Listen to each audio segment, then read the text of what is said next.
Then Naomi said to her two daughters-in-law, "Go, get up, return, each of you to your mother's house."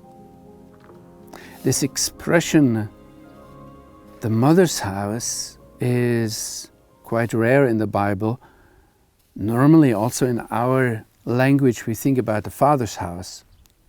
Why does Naomi say that here? It only appears once with Rebecca and then another 2 times in the Song of Solomon.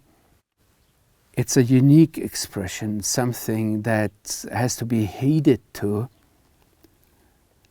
In sending her back to her mother's or to their mother's house, Naomi sets the girls free and hopes for them that they will find an opportunity to marry again. By the way, here also, if there would have been children, it would have been much more difficult. Or if there would have been a proof that they were 10 years married and did not have children, it would have been much more difficult. So Naomi adds, "May the Lord turn towards you.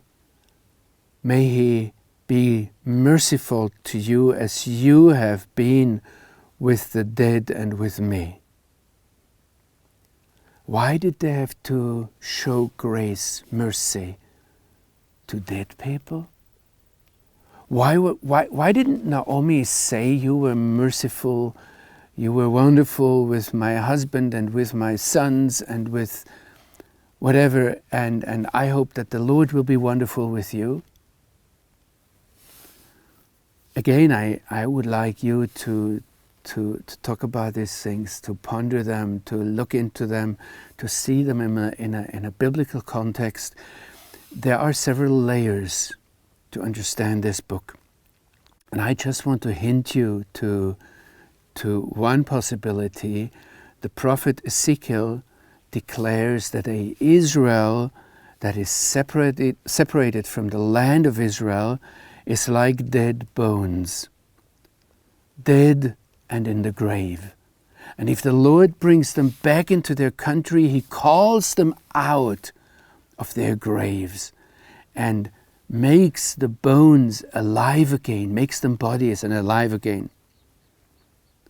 So Naomi's daughters-in-law showed mercy to the dead who were uprooted, who had fled from the land and were thus dead.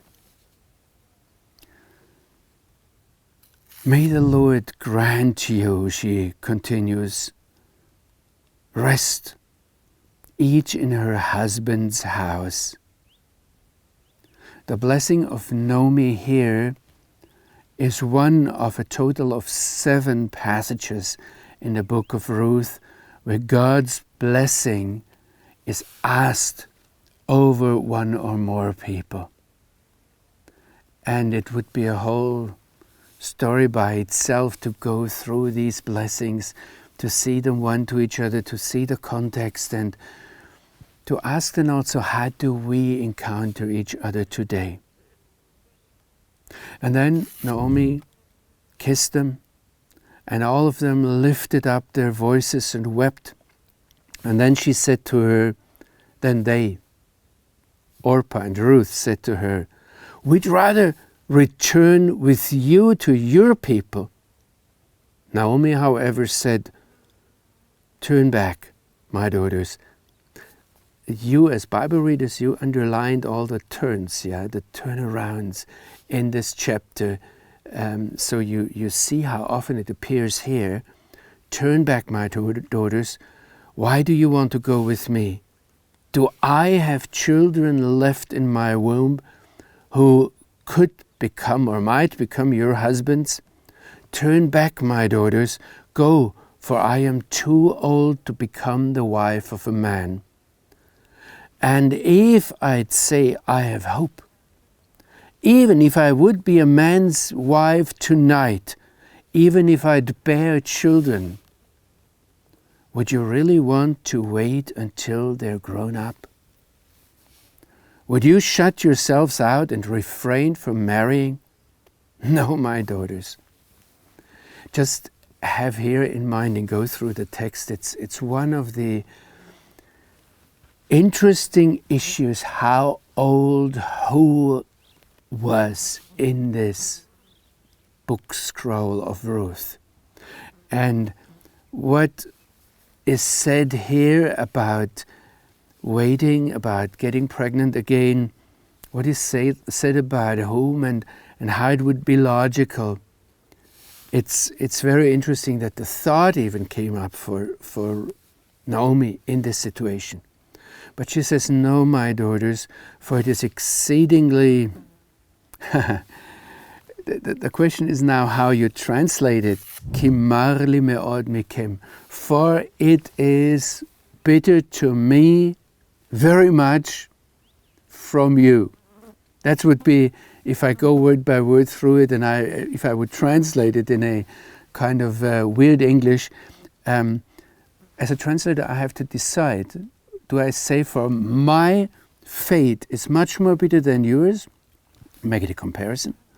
Or do I say, and maybe there was a hint in the way Naomi said it to her daughters-in-law, look, I experienced a lot of bitterness from you.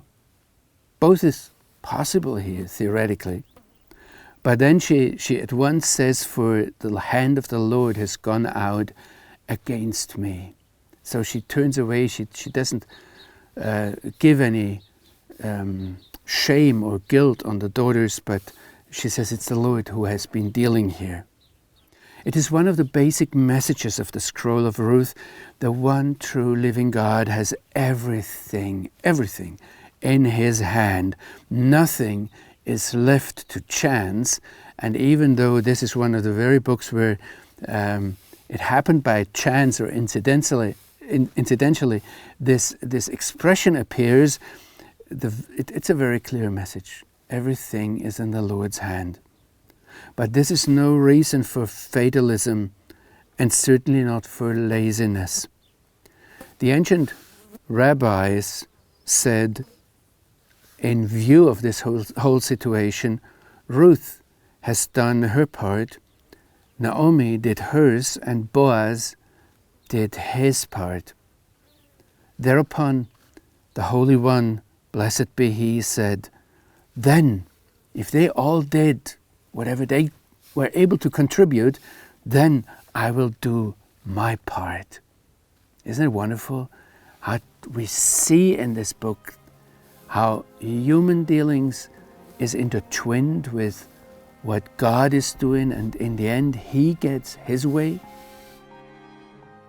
Then they lifted up their voices and wept even more. And Orpah kissed her mother-in-law, but Ruth clung to her.